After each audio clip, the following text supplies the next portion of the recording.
Pasca mudik lebaran, urbanisasi masyarakat desa ke kota tidak bisa dihindari. Mereka berharap akan mendapat pekerjaan dan kehidupan yang lebih baik di Jakarta. Pemerintah Provinsi DKI Jakarta sendiri tidak melarang pendatang baru ke Jakarta. Mereka dipersilahkan datang, asal memiliki pekerjaan yang jelas dan jaminan tempat tinggal. Diperkirakan ada sekitar 68.000 pendatang baru masuk ke Jakarta setelah lebaran. Berbagai antisipasi kedatangan para pendatang baru itu telah disiapkan Pemda DKI Jakarta. Salah satunya dengan operasi Bina Kependudukan atau Binduk yang berfungsi menggantikan operasi justisi kependudukan. Operasi Bina Kependudukan tidak melarang pendatang baru tinggal di Jakarta, bahkan diperbolehkan menjadi warga Jakarta. Asalkan mendapatkan rekomendasi dari warga tempatnya berdomisili jika pendatang itu memiliki rumah dan pekerjaan. Selain itu, pendatang baru harus memiliki surat pindah. Urbanisasi pasca lebaran tidak bisa dihindari, apalagi pemerintah DKI Jakarta telah mempersilahkan mereka datang asalkan memiliki pekerjaan dan keahlian. Lalu seperti apakah antisipasi Pemda DKI Jakarta? Untuk membahasnya telah hadir di studio kami Kepala Dinas Dukcapil DKI Jakarta, Purbahutapea dan pengamat demografi Universitas Indonesia, Sony Hari Harmadi. Selamat siang Bapak-Bapak. Nah, ini saya ke Pak Purba dulu mungkin ya. Ini tadi 68.000.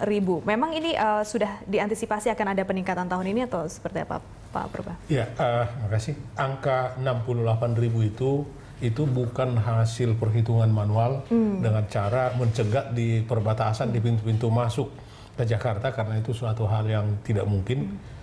Melainkan itu hasil survei dari lembaganya Pak Sony, berdasarkan survei ilmiah diprediksi 68.000 dalam waktu kurang lebih 10 hari pasca lebaran.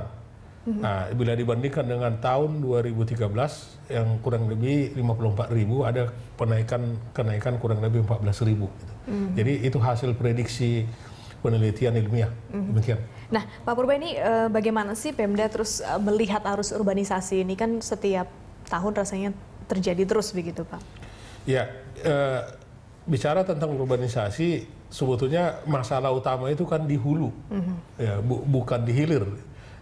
Jakarta sebagai ibu kota negara tentu tidak bisa melarang, tidak bisa menutup daerah ini untuk orang lain masuk ya, Pak? Tidak bisa menyatakan Jakarta kota tertutup.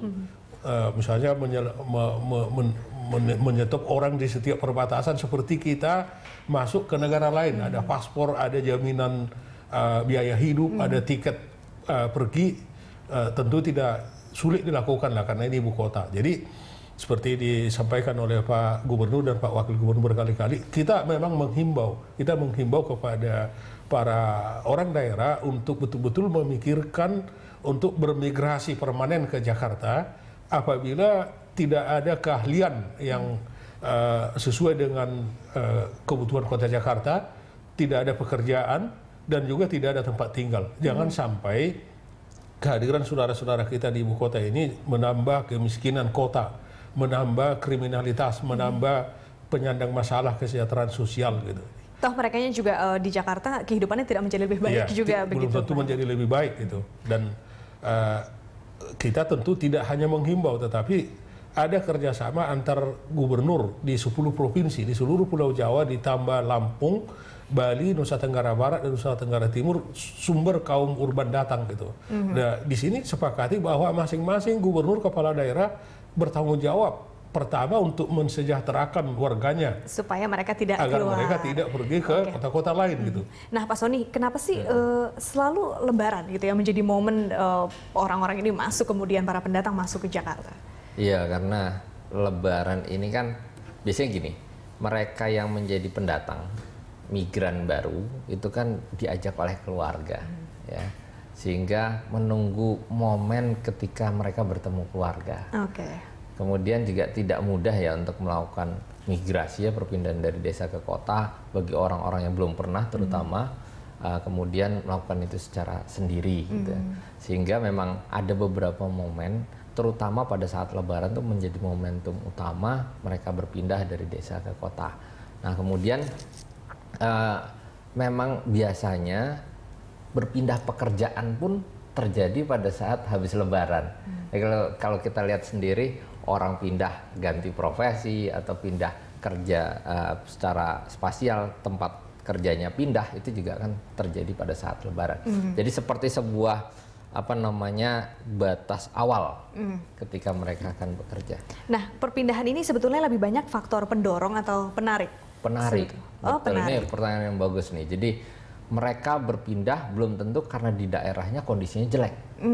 Nah, kalau migrasi kan betul ya, Mbak Awis. Satu, ada faktor pendorong, dua, faktor penarik. Tapi penarik ini lebih kuat daripada pendorongnya.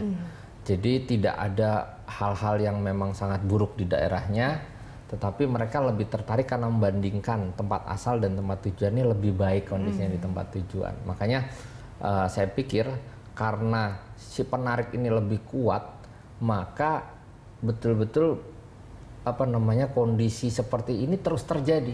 Karena memang daya tariknya lebih kuat. Oke, baik, kita akan membahas lagi apa sih sebetulnya yang semenarik itu dari Jakarta setelah jeda berikut. Pemirsa, tetaplah di Jurnal Siang, kami akan segera kembali.